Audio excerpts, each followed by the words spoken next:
Block Island, where I own a tourism business, a hotel.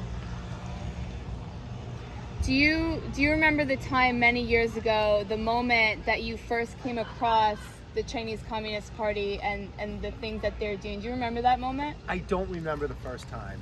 Okay. I do not. That's okay. Well, tell us about how you found out about the NCCP movement.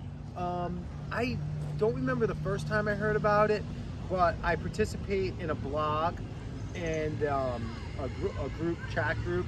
And some of my chat group friends had been to the January 6th protests in Washington, D.C. And one of the things that they had commented on were how many protesters they had seen in Washington, D.C. During the January 6th protests for the voting irregularities. And I was surprised at all the pictures that my friends showed me on how many and the CCP protesters that were in Washington. So I kind of took that to heart when my friends who had gone to Washington, who were Americans, came back to Block Island, and the thing they told me about the most were how many anti-CCP demonstrators there were in Washington, D.C. That's great. And so you kind of initiated us all being here. What inspired you to reach out to NCCP and invite us over here to do these activities in your park on Block Island? I think it was the success of the anti-CCP demonstrators in Washington. And then when I was thinking about the summer, and every summer's different, like there's always a different flavor to every summer out here. I kind of thought we had this hotel, and we put the cows in the park down there, and this is such a visible area. And there was a lot of going back and forth, like, oh, should we sell food? Should we have a party for the hotel guests? And I thought that it would be a great time to have some type of demonstration, considering everything that's going on in the country. And then I thought that all the problems that we have, they kind of all go back to this one genesis of the CCP. And so I thought, well, this would be a great time and a great place to have a demonstration here to raise awareness about what's going on with the CCP. That's awesome.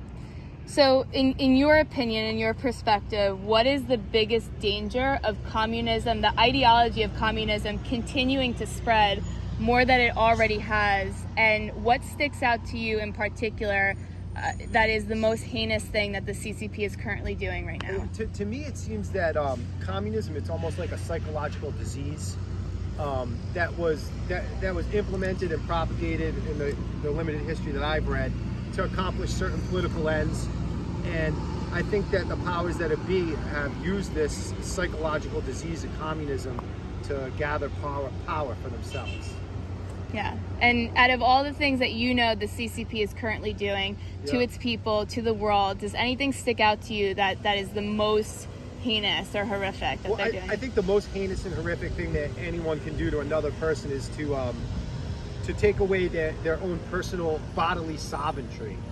So I think that the most despicable thing that any government could do to an individual is to invade their own personal body sovereignty, whether it's forcing them to take drugs, whether it's like putting them in camps, whether it's torturing them, whether it's harvesting their organs, all those things that we know that the CCP does, all those things that interfere with someone's own body, I think are the most despicable.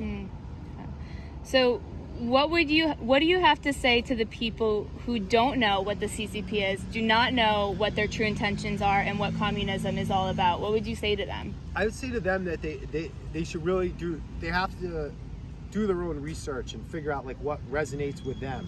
And I think the best way to do that is to explore, both sides of an issue. And, they should also look at the people that are pro-CCP, and see what they are saying is good about it and see what the people are saying bad about it and come to their own judgment. Yeah. So the last question is, today is July 4th. What's the significance of July 4th to you? What are we celebrating, and how does it relate to these NCCP activities that we're doing here today? I thought a lot about this today, and it's like my own family roots. My dad was the son of poor immigrants from Italy, and they grew up in a one-room house with a dirt floor in Providence, and my dad was very successful. So to me, it's like the promise of America. We don't have one culture here. We don't have one ethnicity. It's almost like the promise is if you're willing to accept that other people have the equality of opportunity, then we're willing to look past our differences and accept other people for what they are. Yeah. And I think that, you know, what we're doing here today, raising awareness of the CCP, is going to help ensure that that continues here in America going forward. Awesome. Anti-Chinese Communist Party organization. And so I just picked up the phone and called. And I spoke with a woman there who is very friendly and very polite. And then I got a call back. And this kind of happened. I spoke with Nicole. And, you know, she told me what they were kind of looking for. We threw ideas back and forth. And here we are today. Yeah. Okay. Yeah. When? It was about, 2 months ago, I believe. Yeah.